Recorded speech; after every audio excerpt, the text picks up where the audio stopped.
नमस्कार दोस्तों, देश की पल्स में आपका स्वागत है। आज सवाल जो खड़ा हुआ है वो सवाल है हमारे बच्चों के भविष्य का, हमारे बच्चों के जीवन का। हम जिन हालात को देख रहे हैं उसमें हमें लगता है कि हम अपने बच्चों को मौत के मुंह में डाल देना चाहते हैं। क्या हमारे लिए उनका जीवन कोई मायने नहीं रखता है? क्या उनका भविष्य, उनकी सोच, उनकी मेहनत हमारे लिए मायने नहीं रखती है? निश्चित रूप से बच्चे अपने एक स्वर्णिम भविष्य की कामना करते हैं।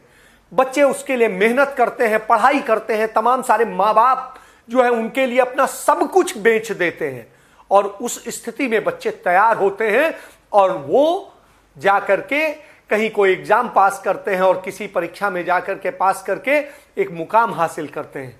आज वही हालत हो गई है।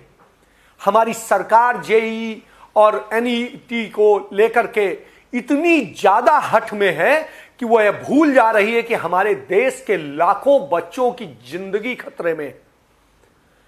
आज हमारे देश में संसाधनों का क्या अभाव है, इस बात को सारे मंचों पर स्पष्ट किया जा चुका है। स्पष्ट रूप से बात सामने आ चुकी है कि हमारे पास न बसों के साधन है, न हमारे पास ट्रेन सही से चल रही है, न हमारे पास मेट्रो चल रही है, सारी चीजें। और बच्चों को हम नीट का और जेईई का एग्जाम दिलाने के लिए इतना ज्यादा वो हैं कि हम उस पर कुछ सुनना नहीं चाहते, सभी मुद्दों पर समीक्षा नहीं करना चाहते।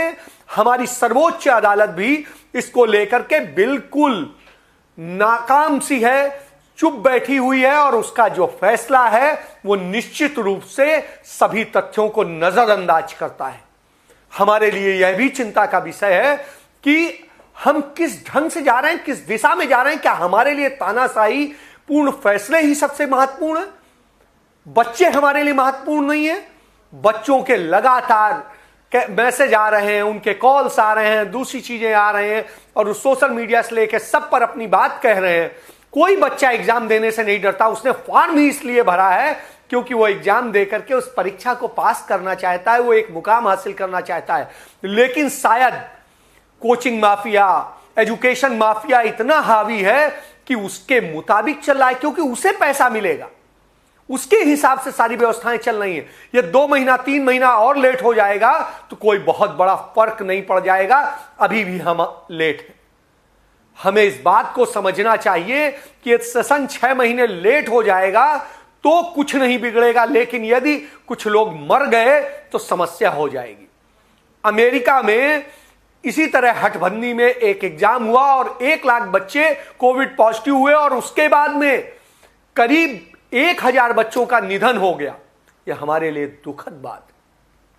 हमें सोचना चाहिए।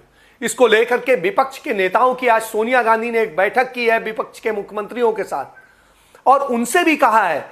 उस पर ममता बनर्जी ने कहा कि इसको लेकर सुप्रीम कोर्ट जाना चाहिए, लेकिन सुप्रीम कोर्ट में क्या जाएंगे जब वो सुनने को तैयार होंगे कि वो सरकार के हिसाब से चलेंगे। इन हालात में कहां न्याय मिलेगा? न सरकार में, न अदालत में, तो बच्चे कहां जाएंगे मरने के लिए?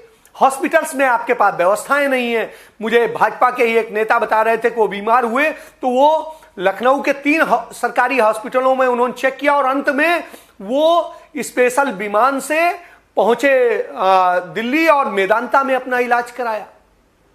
आप ये समझ सकते हैं कि ये सब कोई नहीं कर सकता है, हर व्यक्ति में ये क्षमता नहीं है। मैं आपसे बार बार ये कहता हूं, इस चीज को सोचिए और सरकार को अपनी हठधर्मिता छोड़ करके उन बच्चों का भविष्य, उनकी जिंदगी को ध्यान में रखना चाहिए, क्योंकि हमारे बच्चे कई 100 किलोमीटर की दूरी तय करके एग्जामिनेशन सेंटर में नहीं जा सकते। हम राम राज्य की बात करते हैं। राम राज्य की स्थिति यह है कि जो पत्रकार या जो लोग आवाज उठाते हैं उनकी हत्याएं कर दी जाती हैं, उनके खिलाफ मुकदमे दर्ज कर दिए जाते हैं। मौत ऐसी आसान चीज हो गई है कि जिससे सरकार का कोई सरोकार नहीं है। बेटियां हमारी सुरक्षित नहीं है, उनके साथ कहीं पर भी गैंग रेप हो जाता है, कहीं पर भी रेप हो जाता है, कोई भी चीज हो जाती है। क्या हो रहा है? यही राम राज्य है? क्या हमने इस सरकार की कल्पना की थी? हमारी स्थिति यह है कि न हम बच्चों को सुरक्षित कर पा रहे हैं, न महिलाओं को सुरक्षित कर पा रहे हैं, न दूसरी व्यवस्थाएं कर पा रहे हैं। हमारी आर्थिक स्थितियां बड़ी खराब हैं, व्यवस्थाएं हैं नहीं, और इसके बाद हम चिल्ला रहे हैं कि नहीं हम बहुत कुछ कर रहे हैं। कम से कम यह तो नहीं उम्मीद करते हैं। उम्मीद करते हैं कि उस तरह का राज्य स्थापित होगा जो कम से कम आम व्यक्ति का दर्द समझेगा, बच्चों का दर्द समझेगा, महिलाओं का दर्द समझेगा और सबको सम्मान मिलेगा। धन्यवाद।